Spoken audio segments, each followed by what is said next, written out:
మొన్నటికి మొన్న ప్రకాష్ రాజ్ గారు మాట్లాడారు నా మీద. అరే నేను మాట్లాడుతుంది ఒక హిందువులు అపవిత్రం గురించి మాట్లాడుతున్నాను. ఇందులో ప్రకాష్ రాజ్ గారికి సంబంధం ఏంటి? ఇందులో నేను ఇంకొక మతాన్ని నిందించానా? ఇస్లాంని నిందించానా? క్రిస్టియానిటీని నిందించానా? అపవిత్రం జరిగింది, ఇలా జరగకూడదు, ఫుడ్ అడల్టరేషన్ జరిగిందని మాట్లాడుతుంటే దీన్ని గోల చేయకూడదంటే, అంటే తప్పు జరిగినప్పుడు మాట్లాడకూడదా? ఒక అపవిత్రం జరిగితే మాట్లాడకూడదా? దేవతా విగ్రహాలను శిరచ్ఛేదం చేస్తే మాట్లాడకూడదా? ఏం పిచ్చి పట్టింది ఒక్కొక్కళ్ళకి?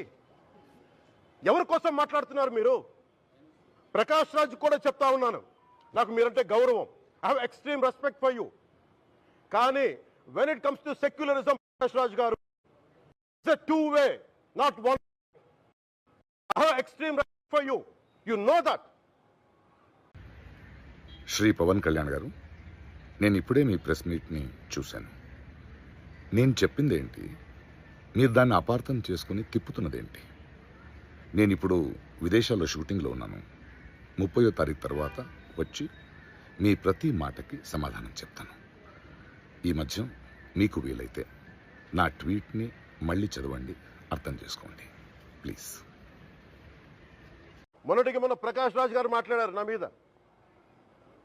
అరే నేను మాట్లాడుతుంది ఒక హిందువులు అపవిత్రం గురించి మాట్లాడుతున్నాను. ఇందులో ప్రకాష్ రాజ్ గారికి సంబంధం ఏంటి? ఇందులో నేను ఇంకొక మతాన్ని నిందించానా? ఇస్లాంని నిందించానా? క్రిస్టియానిటీని నిందించానా? అపవిత్రం జరిగింది, ఇలా జరగకూడదు, ఫుడ్ అడల్టరేషన్ జరిగిందని మాట్లాడుతుంటే దీన్ని గోల చేయకూడదంటే, అంటే తప్పు జరిగినప్పుడు మాట్లాడకూడదా? ఒక అపవిత్రం జరిగితే మాట్లాడకూడదా? దేవతా విగ్రహాలను శిరచ్ఛేదం చేస్తే మాట్లాడకూడదా? ఏం పిచ్చి పట్టింది ఒక్కొక్కళ్ళకి? ఎవరి కోసం మాట్లాడుతున్నారు మీరు? ప్రకాష్ రాజ్ కూడా చెప్తా ఉన్నాను, నాకు మీరంటే గౌరవం, I have extreme respect for you. కానీ when it comes to secularism, Prakash Raj garu, it's a two way, not one. I have extreme respect for you, you know that. Shri Pavan Kalyan garu, నేను ఇప్పుడే మీ ప్రెస్ మీట్ని చూశాను. నేను చెప్పిందేంటి, మీరు దాన్ని అపార్థం చేసుకుని తిప్పుతున్నదేంటి? నేను ఇప్పుడు విదేశాల్లో షూటింగ్లో ఉన్నాను.